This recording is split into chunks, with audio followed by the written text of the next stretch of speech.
welcome to Stories Around the Fire. Tonight's guest is Matt Connor. He is a Richmond, Virginia-based musician who was the crooner and guitarist for the band RPG, and he continues to crank out tunes from his living room and spots around Richmond when there's not a pandemic with his solo project Stationaries. He lives the good life in a sort of here and now mindset, making art and playing guitar. He's also an avid skateboarder and stunt cyclist. We'll talk to Matt about his creative process and what he's doing now, and he has new music. I think it comes out today, maybe tomorrow, but we're going to talk to him about that.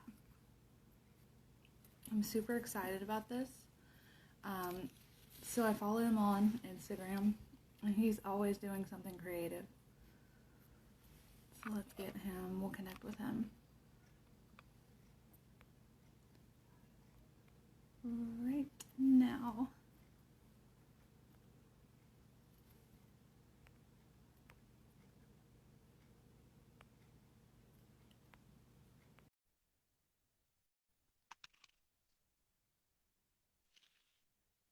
Hi, Ellison.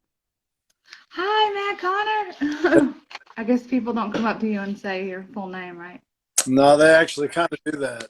Oh, do they really? Yeah. Let me turn you up. Yeah, people say my first and last name to me a lot. Well, thank you for being here. How are you tonight? I'm great. How are you?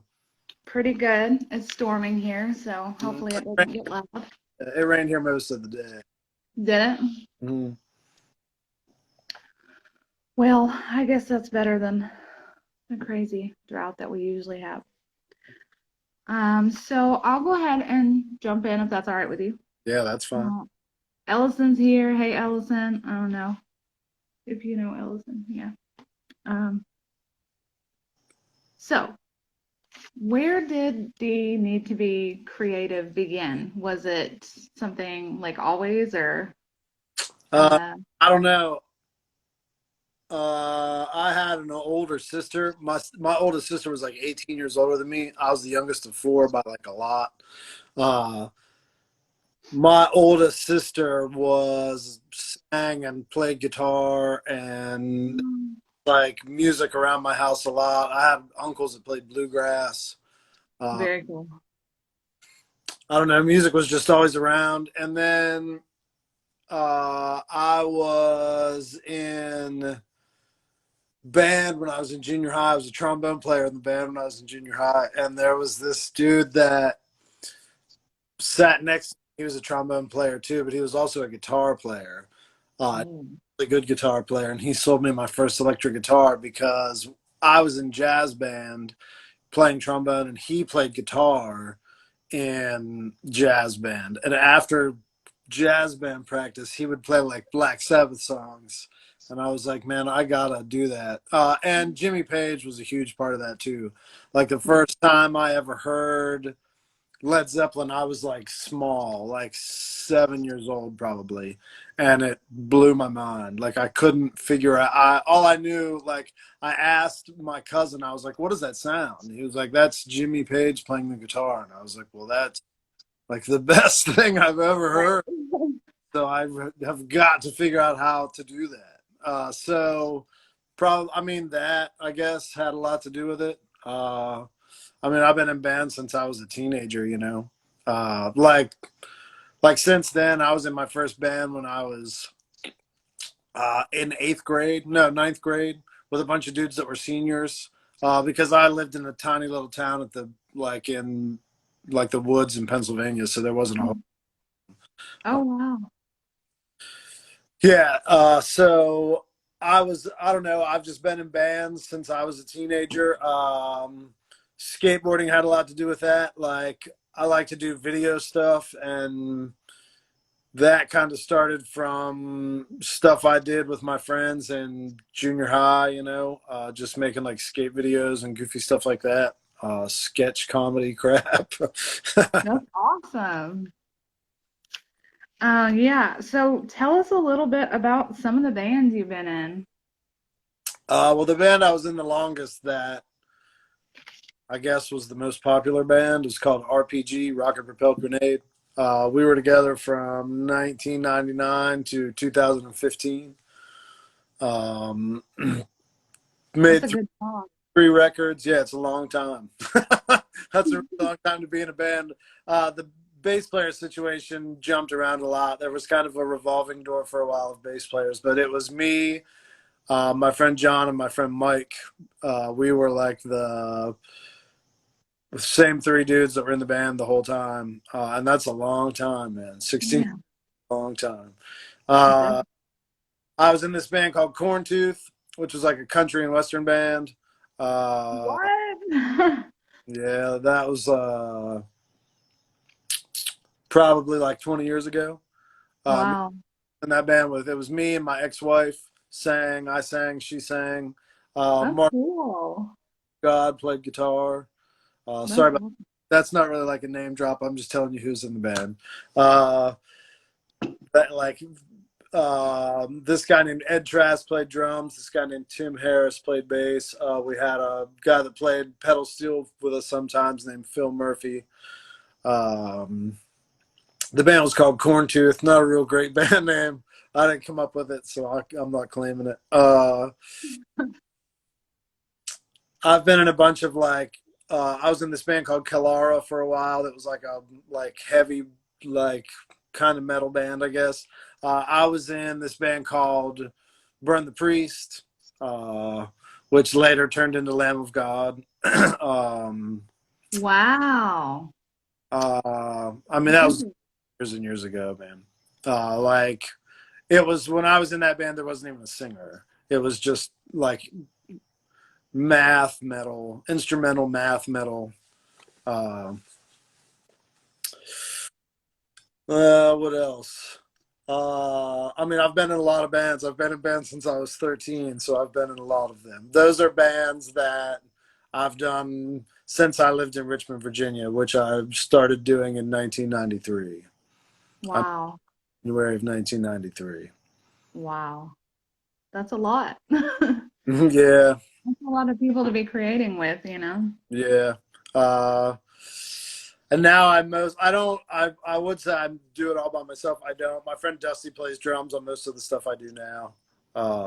I did some like solo acoustic stuff after RPG stopped playing, and now I pretty much just like make music in my living room, which is like pretty much where I'm sitting right now. It's like where I make all the music that I make now. Pandemic Studio. Yep. So tell us about Station Aries. So stationaries is the word stationaries broken into 2 words. uh, because it sounds kind of spacey, and I like that. Uh, it's like songs I write in my living room and record them, and I did ones like some of it's like I did a Todd Rundgren cover. I have a Bandcamp page. You can check that out. It's stationaries1.bandcamp.com. Stationaries, one word, and the number one, number one. Um, and it's just, songs I write. And I pretty much sometimes I'll have like my friend Andy played. I did a cover of this Todd Rundgren song called I Saw the Light. And my friend Andy, who lives in St. Louis, he helped me do it by uh, putting a guitar solo on it. So I played a guitar solo, and then he played a guitar solo, and we put them together. That's cool. So yeah, my friend Dusty plays drums, and it's cool because he can do all that stuff at his house. Like I'll record my stuff, I'll send it to him. He records his drums and sends it back to me, and then I just like I don't really know what I'm doing. I started doing this like a year ago because I got tired of paying to go to recording studios, or I got tired of starting projects in a recording studio and not finishing them. So I knew that if I started doing it myself, even if it might be bad, at least it's getting done. Right, Because right. getting done is way better than not getting done. So I'm Yeah. sort of learning how to do it as I go. That's awesome. So what are some of the biggest differences for you in being in a band and then doing solo stuff? Well, You don't have to teach anybody songs. Uh, you don't have to. You can be really self-centered and self-indulgent, and you don't have to. You don't have to worry about. Uh, you don't have to worry about teaching anybody the songs. You don't have to be like, hey, man, do you want to try to organize a show or something? You don't have to worry about any of that. Um, but the other thing is that like I can't play the drums. Luckily, my friend Dusty is a really good drummer, and he's willing to play the drums on my songs. Uh, but the one thing that you kind of miss when you do it all by yourself is all the stuff is like one personality, and it's kind of better when you work with other people to get multiple personalities on a project. Like especially, I mean, I can play the bass, but I'm not like a bass player. Right. If there was somebody that was a bass player that was playing bass, it would be different. But the other thing that's weird is these songs are like, they're just songs that I do. I don't know if I would ever even bother trying to teach other people the parts and play them live. I just kind of do it because I like to write songs and I kind of have to, and they sort of happen in my brain and just kind of spew out. So that's sort of how I do it. But to answer your question, different personalities definitely add more depth to something, I would think, probably. But sometimes you just want to do stuff by yourself because it's nice to be self-indulgent and not have to worry about breaking it down for other people. That totally makes sense. So would you ever be in a band again? Yeah, probably. I mean, if I could, here's the thing. I want to tell you the truth, okay? If I could get people to play the songs, the stationary songs, the way that I wanted them to, like the way that I do it, like the way it is on the recordings, then I would be completely fine with that. But I would want to do it all. And there's a lot of stuff on them. Like Right. a lot of instrumentation on them, and I'd like to try to do it as close to the recordings as I could live to really sort of make it a big spectacle, sort of a big Deal, yeah. and if I could do it like that, I'd do it. I will never say I wouldn't be in another band again. I would, if it's just hard, when you're an old man who's a parent who has stuff to do, it's hard to be in a band. Like, it takes a long time to be in a band, especially a good band. Right. It's easy to be in a band. It's not easy to be in a good band because it takes a lot of effort to, get it together with however many other people and congeal, and Yeah. make it. So how do you balance your time with fatherhood and being creative? And I know you like to like bike and skateboard and stuff. Right. Do you feel like there's enough hours in the day for you? No, well, I mean, lately there are, because I don't go to work, so I get to do all that shit kind of guilt-free. Uh,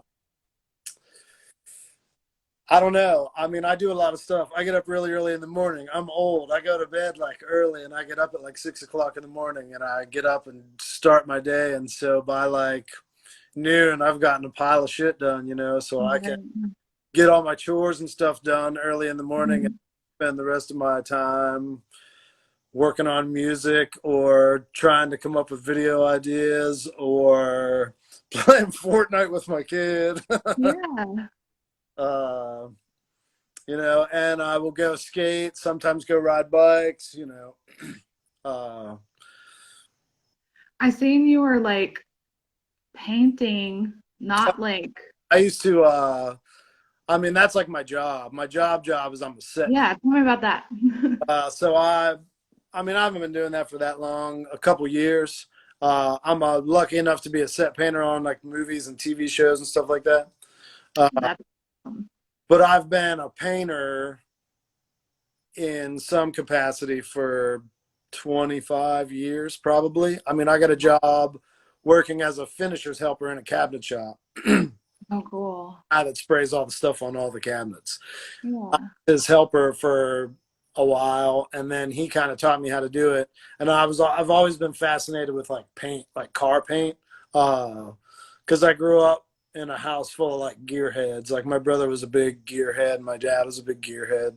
Uh, so I was like fascinated with like metallic paint. Like even from the time I was a little kid, I was always just like wanted to figure out how to do it. So I got a chance to get a job in a cabinet shop. So I took it with the hopes of learning how to paint cars and stuff like that. Right. So I worked there for a while, left there, got a job painting in an industrial metal shop, did that for about 10 years. Then left there and worked on my own, painting motorcycle gas tanks and guitars and all kinds of crap. And worked at Lowe's and sold paint, worked at Sherwin-Williams and sold paint. Paint's been my life for a super long time. Paint. That's awesome. So I've never ripped apart a guitar and painted it and put it back together, and I've never painted a guitar of my own, but I've painted lots of guitars for other people. So I figured while I had some time, I would pull my Telecaster apart and I would paint it and see if I could figure out how to put it back together. And somehow I managed to do all that stuff. It's so pretty. I've seen it. It's so Thank you. very professional. Well, yeah, I mean, long time.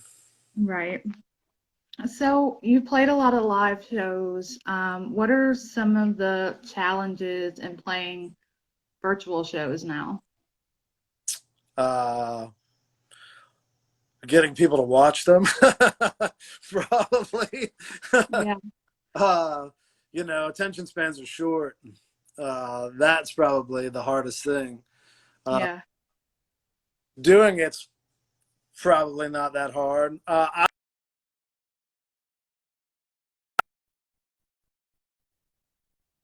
never actually done. This is the first like live thing I've ever done. I had the opportunity to do one a few months ago, but it was like right when the COVID thing started, and I was kind of nervous, so I didn't do it. Yeah, so I don't know. I mean, I think that's probably, unless you're a huge.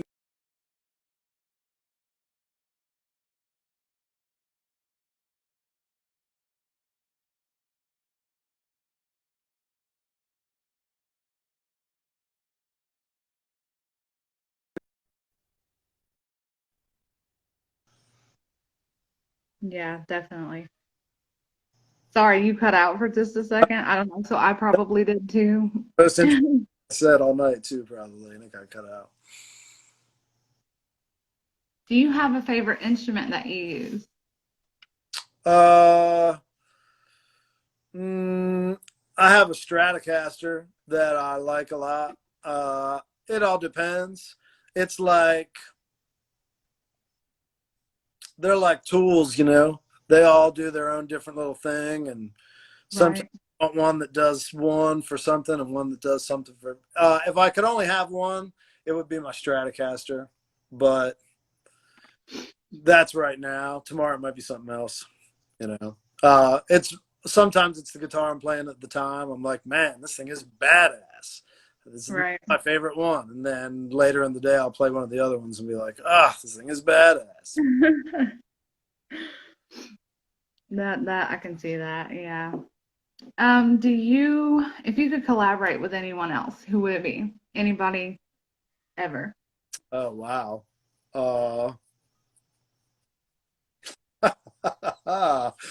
Anybody ever? Jeff Lynne. Who was that? He's I'm sorry. he was the like main guy in Electric Light Orchestra. Oh yeah. Yeah. Yeah, that's cool. Definitely. What is your most useless talent? Oh shit, I have a lot of those. I can juggle. You can what? I can juggle. Can you really? That's pretty useless talent. I think it is kind of useless. I mean, I guess it's entertaining. I think I know like two people who can juggle. For like 45 seconds. It's like entertaining for a toddler. Well, I mean, maybe that says a lot about me because I think I would be entertained by I mean, maybe if I was like some razzle dazzle juggler, but razzle dazzle fire. yeah. I mean, I could juggle like bowling pins and stuff. So you could theoretically juggle bowling pins on fire. I probably could, yeah. I've never tried that, but I probably could do that. Well, I'll be looking forward to that video. So you have new music, right? I do. I'm working on this song right now. It's called, well, it's pretty much finished, but what's happening is right now I'm making a video for it, and I want Oh, to put it out. So first, I'll tell you the logistics of it. So it's coming out. I usually put songs on my Bandcamp, but the only place I ever really promote my music is on Instagram. right. Uh, so it probably makes more sense to make a video and just put a video on my Instagram page with the song on it so that I don't have to be like, hey, I put up a song, go click on the link in my bio that will take you to this other thing that you have to click. And people are like, 3 clicks? No, dude. No, yeah, I don't have 3 clicks for you. I'm really sorry. Hard. No, I mean, it's seriously, like asking people to click 3 different things to listen to a song is a lot. You know what I mean? So if it just starts happening and they can't escape it, it's a lot easier. It's Yeah. just like my Instagram page and they can get it right there or not, it's way easier. So I'm going to make a video for this song and I'm going to put it on my Instagram page and it'll probably be done. I'm going to say in 2 weeks, it'll be done. How about that? But the song is done. I finished mastering and everything, mixing and mastering the song like a couple days ago. So it's ready to go. I just have to get Nice. the video thing done. That's awesome. Well, whenever I'll share it, whenever Okay. you do Okay. in Thank you. here. Yeah, and tag you in it.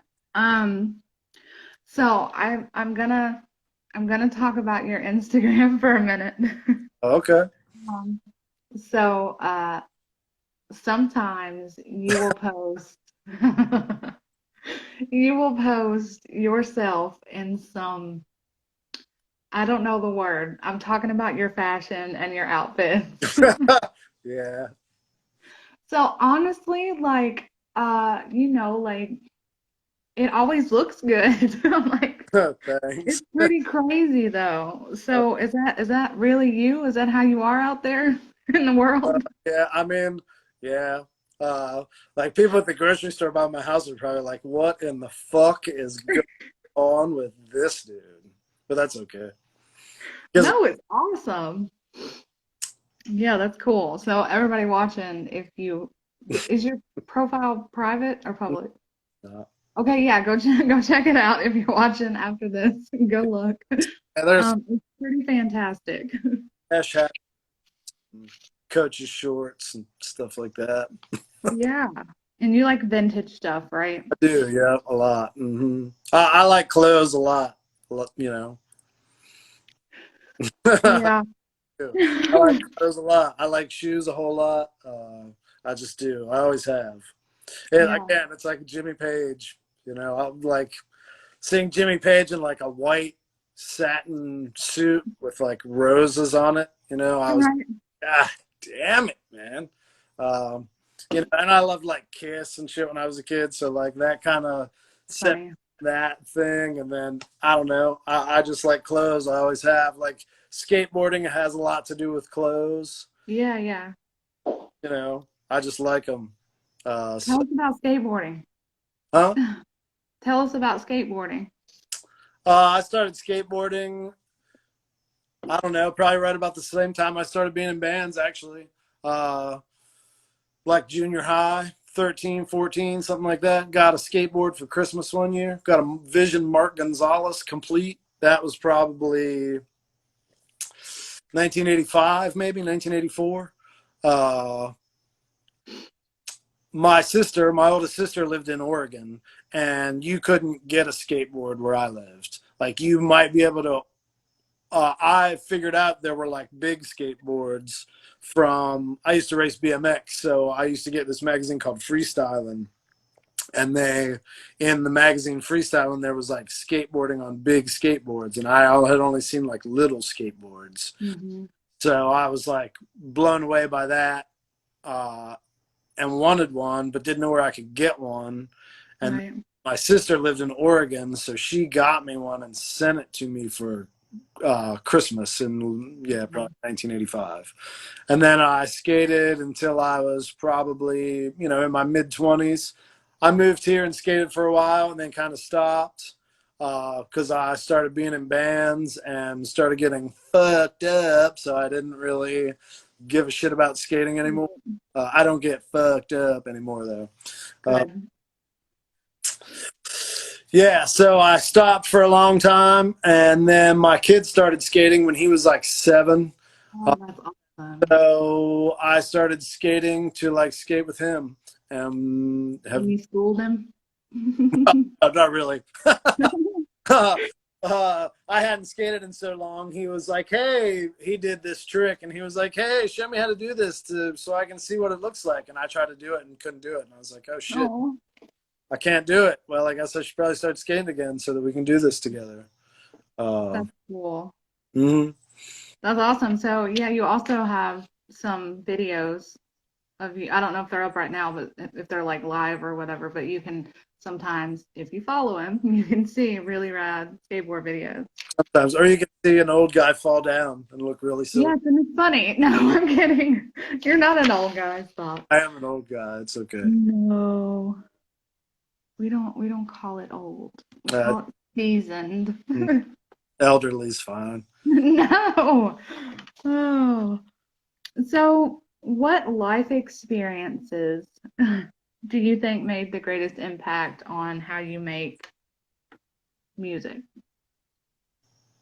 Huh. Life experiences.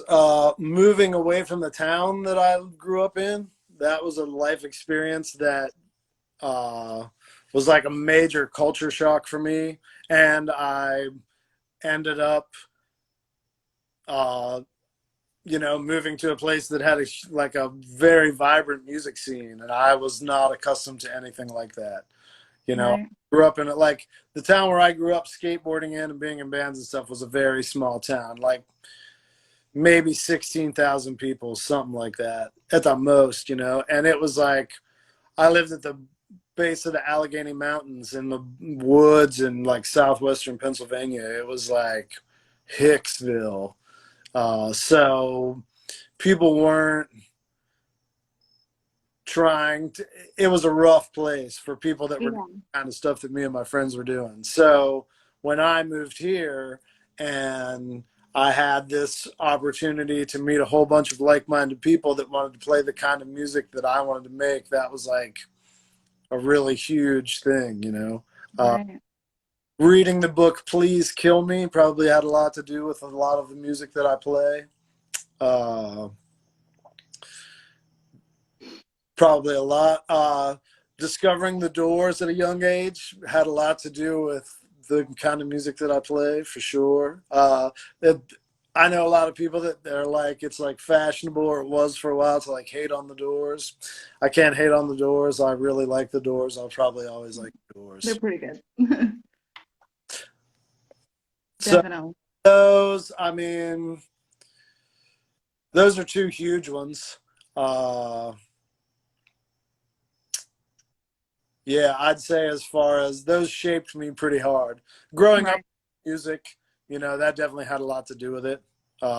Like I understood what bluegrass was supposed to be and how incredibly different it was than the stuff that I wanted to do, and didn't really understand or appreciate what any of that bluegrass stuff was until later in my life, and realized that my uncles were kind of shredders, Right. because you can't be lame and be good at playing bluegrass. Like you have to Right. You have to bust it, right? Yeah, you have to have some chops for sure. exactly. Yeah, I see Regina's on here. Hi, Regina. So Regina and I are both from really small towns that are hick places. So we were like relating to you then. Yeah. Yeah. Yeah. I grew up in a village called Breakneck, That's a really rad name. Bullskin Township on top of Englishman Hill in Fayette County, Pennsylvania. That sounded like the beginning of a story, like It a was written. on. Right? Yeah. Yeah, totally. So tell me a story from your life or from wherever, just a story that you want to share with us. You can recite something, you can you can take it anywhere. Uh, okay, I'll tell you a tour story. This story is actually in a book. Uh, whoa. This story is actually in a book called, what's it called? Is it on my bookshelf? Oh my God, I can't remember. Anyway, this is a story about being on tour in a weird little band. So my weird little band played this weird little place called Mhm. Frostburg, Maryland. Have you ever heard of Frostburg, Maryland before? No. It's like in the kind of northwestern corner of Maryland, right before you get to the Pennsylvania border. There's a college there, but it's a small little town in the mountains. Uh, we played there once, and we played in a place that was a restaurant on one side and an arcade on the other side. And we played in the arcade side. And we played with uh, two other bands that were both from out of town. But when you're in a crappy little band that doesn't like get hotel rooms or anything, you sleep on people's floors. And there's always like you get done with the show and then there's like you go party at somebody's house until everybody passes out at this dude's house, or you party at some house and then you go to the house where you're going to pass out. And uh, so we had rented this short bus to go up there to do this because we usually had a van, but we didn't have a van. So we rented this little bus to go up there and do this show. So we play the show. At the end of the night, we're going to this house where the party is. So John, the other guitar player, and myself are the first people to get to this house. So we walk in this house. There's nobody in this house. You can see it's small. You can see in through the living room into the kitchen. And out from the kitchen prances this probably 95-pound Rottweiler and turns and looks at us and definitely is like looking at us like, what are you doing in my house? And we were both like, all right, cool, out. Turn around, walking out. As we're walking out, the other band that we played with is walking in. I think they were called the Marauders. I'm pretty sure they were. So they're walking in. We're like, yo, dude, there's this insane looking dog in there. I would hold off on going in there. Right. So the drummer from this band says, oh no, it's fine. I'm studying to be a dog trainer, and is like, hey pup, and like leans down to this dog, and this dog, I'm not in the house, so I don't see this, but I hear this because I am definitely like getting away from this dog. Right. So I'm out on the, like walking towards the sidewalk, and I hear this commotion, and our drummer Mike walks out, and he is like, yo man, that dog just bit that dude's bottom lip off. No. So I mean, it's like a heavy scene. Like it is a for real instant heavy fucking scene.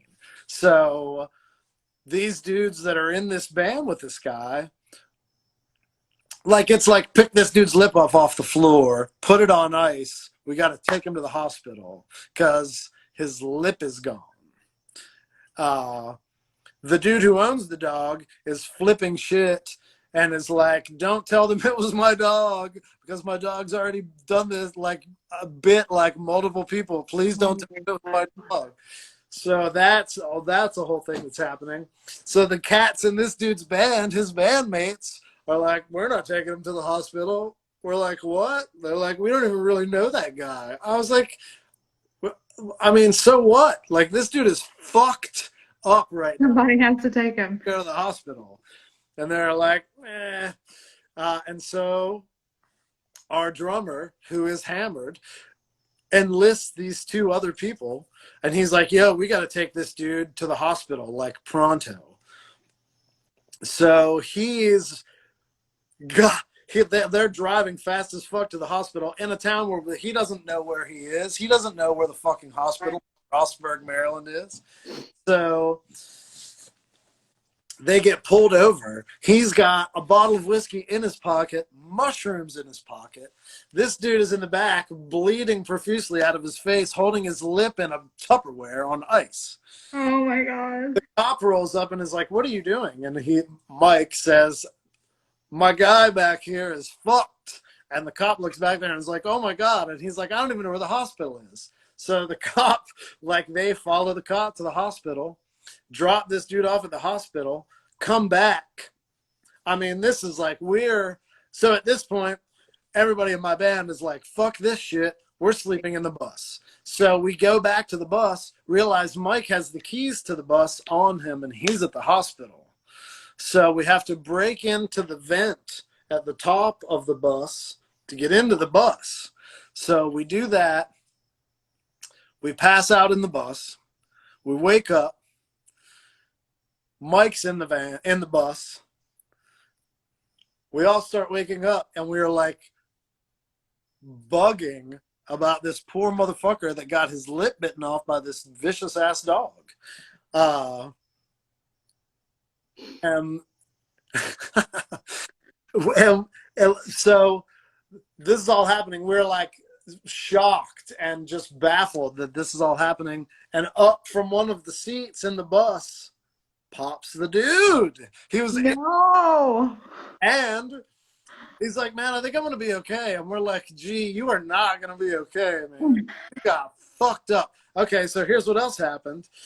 So they stitched his lip back on. Okay, they stitch his lip back on, but they don't have all of it. So they can't stitch all the lip back on. So here's what they do to take up the space. In the meantime, is they sew a sponge in the side of the dude's face right here.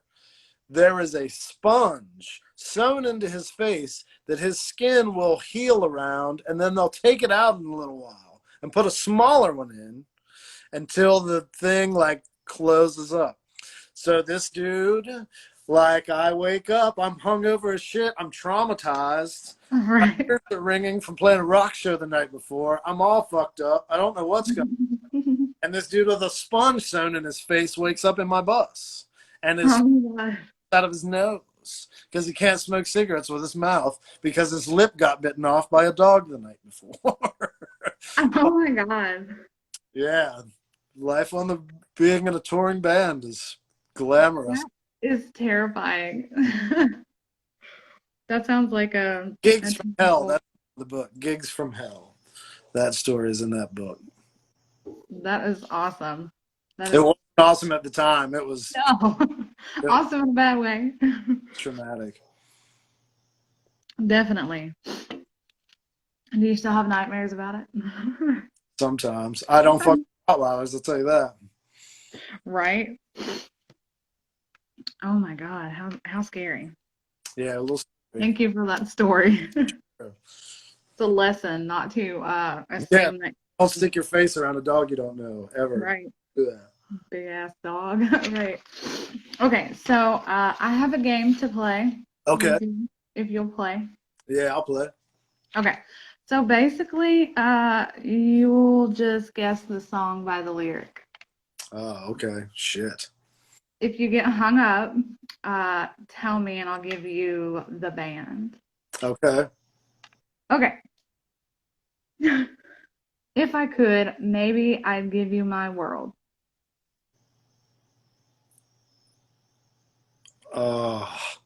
You can do this. Oh my God, man. I don't know. I do know, but I can't think of it. Okay, it's by Fleetwood Mac. Oh, go your own way. Yes, that is right. Let me see. Um, Saturday night, I was downtown working for the FBI. Long, cool woman. Yes. They talk of days for which they sit and wait, all will be revealed. You know this. Is that a Rush song? It's a Zeppelin song. Oh my God. You know this. Yeah, Cashmere. Yes. Yeah. I live my life like there's no tomorrow, and all I've got I had to steal. Running with the devil. What? Running with the devil. Yes. I am so sorry. Ah. My cat. I have a water bottle. I'm sorry. Don't be. Okay. It's not the perfume that you wear. It's not the ribbons in your hair. Mm. I know it, but I can't think of it. It's by the Cars. Oh yeah, just what I needed. Right. That makes it a lot easier when you tell me Does it? Same old song, just a drop of water and an endless sea. Dust in the wind. It is Dust in the Wind. Let's see. Out past the cornfields where the woods got heavy. Oh, Night Moves. Yeah. The room was humming harder as the ceiling flew away.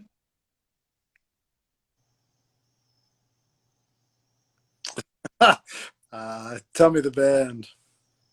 Procol Harum, is that how you say it? Oh, Whiter Shade of Pale. Yeah, Procol. Yeah.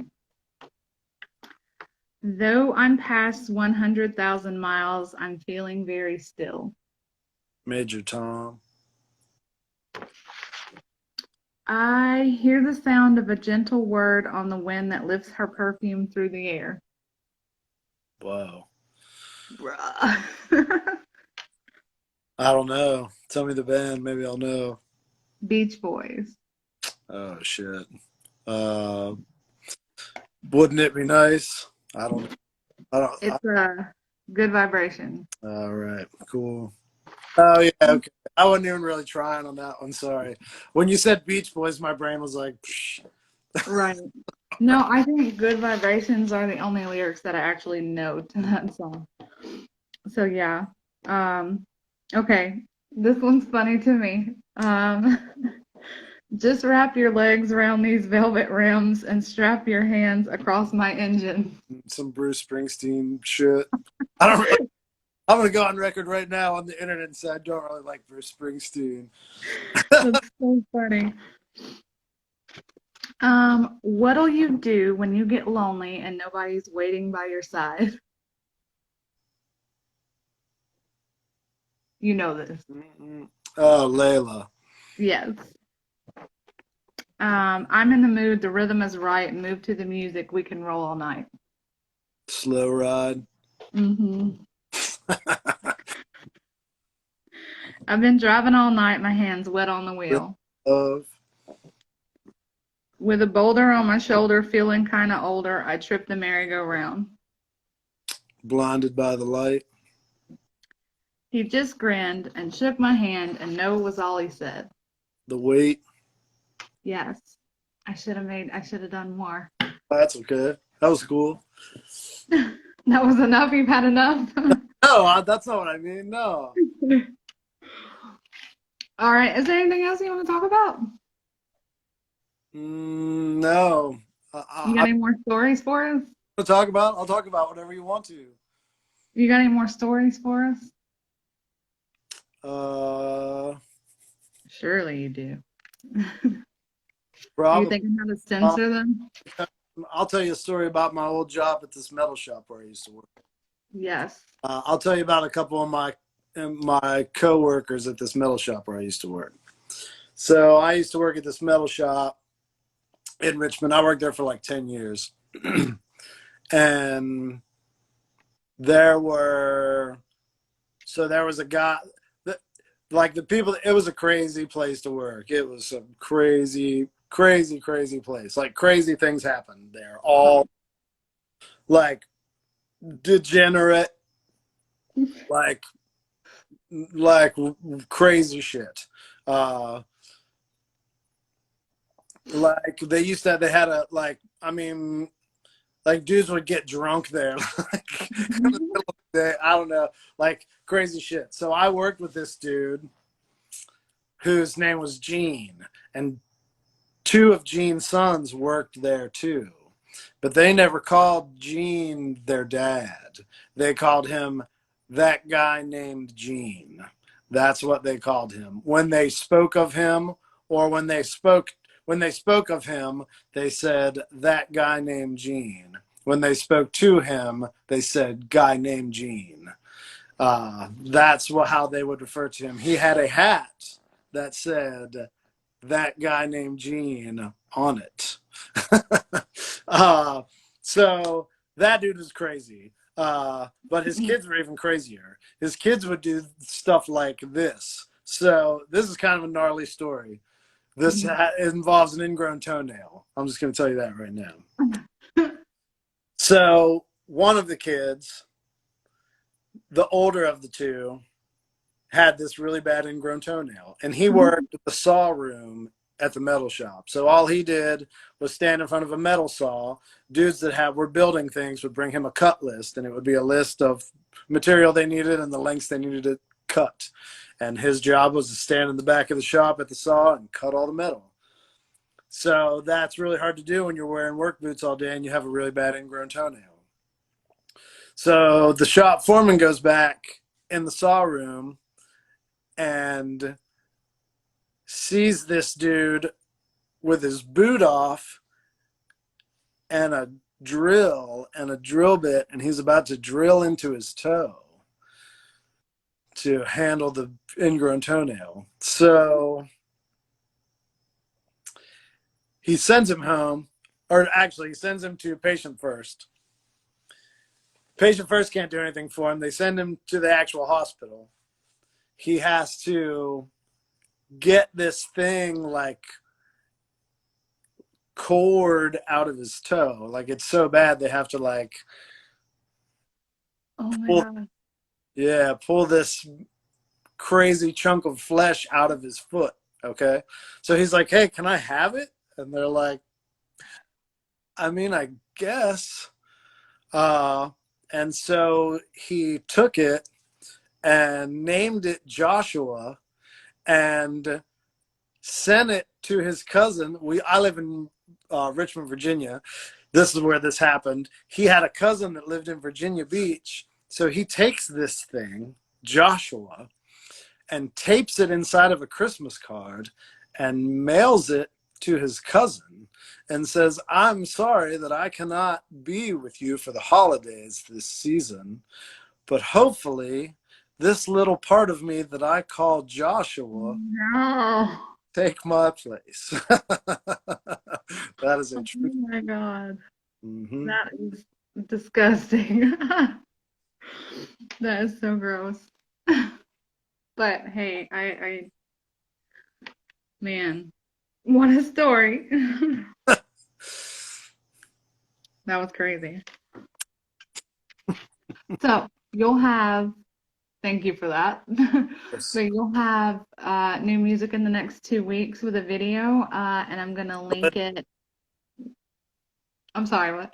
I said I will. Yep. It'll be 2 weeks. I'm saying it's gonna be 2 weeks. It might be longer than that, but in a perfect world, it'll be 2 weeks. Right, somewhere in that neighborhood. Mm-hmm.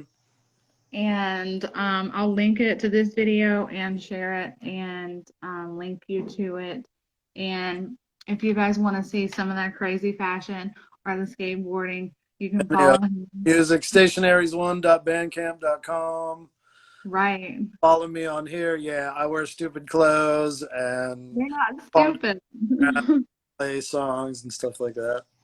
Yeah, and you said every Friday you do the thing, right? I mean, I do it on Fridays. How about we say that? There are Fridays when it happens. Sometimes it doesn't happen every Friday, but there are Right. definitely Fridays to do it. Hmm.